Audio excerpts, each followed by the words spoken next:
Halo pengguna, dimanapun Anda berada, kembali di channel kami. Kali ini kita akan membahas seputar aplikasi, semua keseluruhan aplikasi. Nah, bagi para pengguna, banyak yang chat atau enggak ke customer service, kendala terhadap biaya. Jadi ada yang bilang aplikasi kita itu mahal, ada yang bilang aplikasi itu kita itu murah. Jadi kita akan uh, jelaskan ya bagaimana sih aplikasi ini terbentuk atau bisa diupload di Play Store sampai bisa digunakan oleh pengguna. Apakah memang murah, apakah memang mahal? Itu tergantung pengguna bisa menilai ya.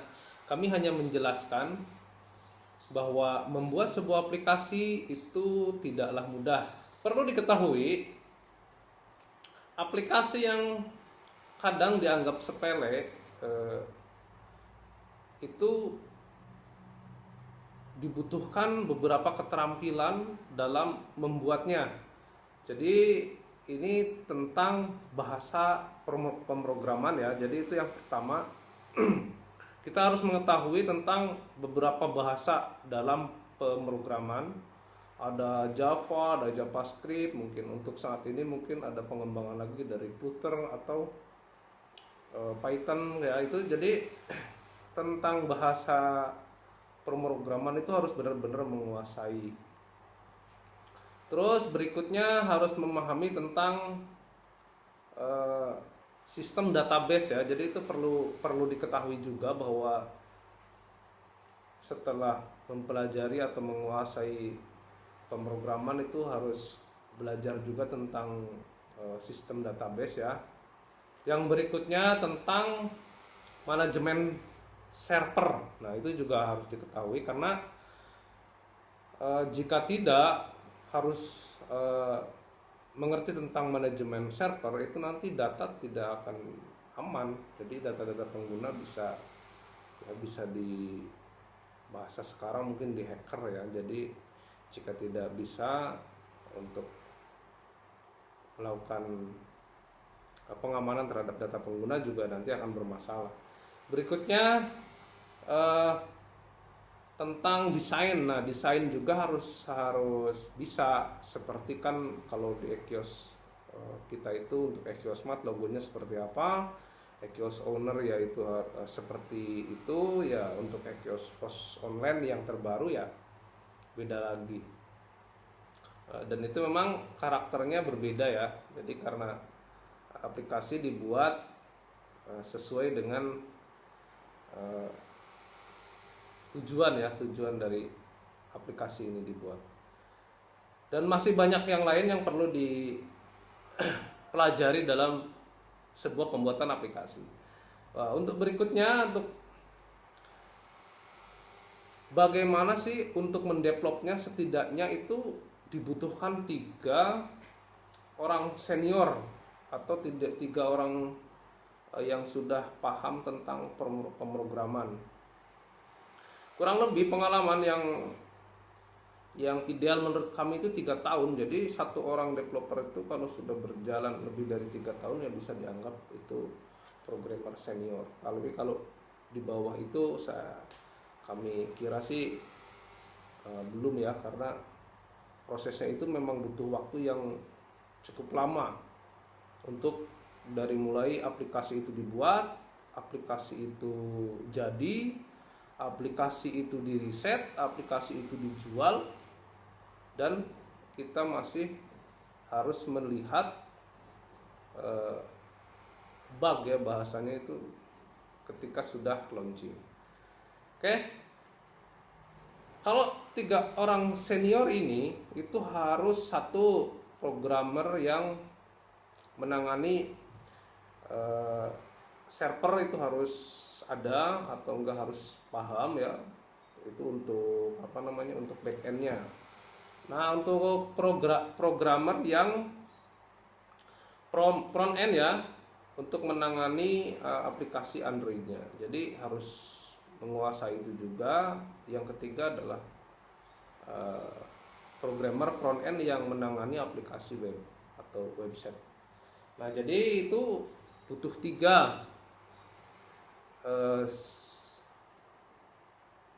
IT ya, itu yang sudah berpengalaman. Oke, kita akan coba masuk ke dalam hitung-hitungan. Jika satu programmer itu minimal membutuhkan gaji anggap saja 5 juta ya per bulan, maka dalam pengerjaan 1 bulan dibutuhkan biaya 15 juta untuk 3 orang. Nah, tahukah Anda untuk aplikasi dapat berjalan dengan baik biasanya membutuhkan 1 tahun lebih. Nah, ini kami yang istilahnya berkecimpung di dunia aplikasi dari tahun 2015. Nah, untuk jika ya, maksudnya jika istilahnya dikonversi itu kurang lebih 1 tahun lebih itu baru bisa aplikasi itu berjalan atau layak untuk bisa di-upload di Play Store.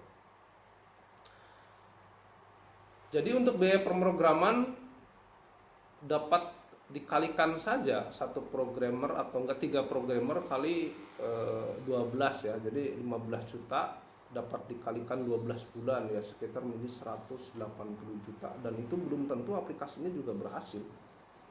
Ya, jadi perlu diketahui oleh pengguna ya. Jadi biaya yang dikeluarkan sudah cukup banyak kalau istilahnya memelihara atau mempekerjakan seorang IT.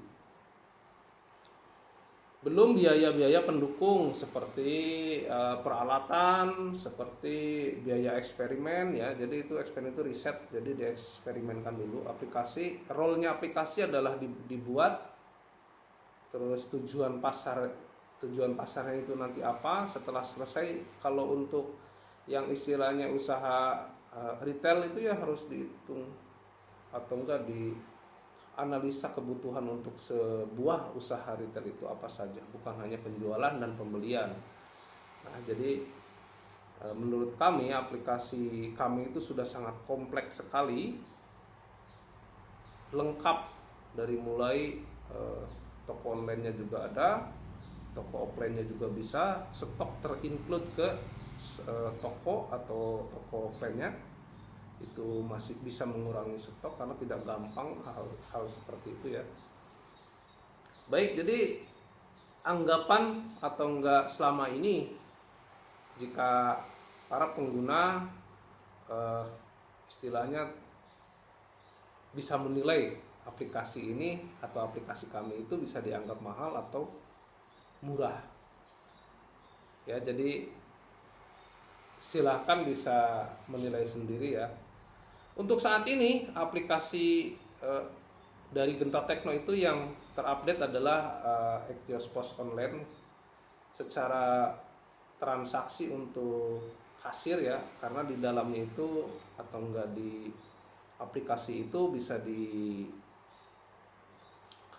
input untuk username staff, username kasir dan owner ya. Jadi ada tiga tempat login. Baik, demikian sedikit informasi dari kami untuk para pengguna. Jadi silahkan download aplikasi di Play Store untuk Ekios Pos Online ya, karena pengembangannya nanti ke depan adalah Ekios Pos Online. Tetap semangat, jaga kesehatan, semangat pagi.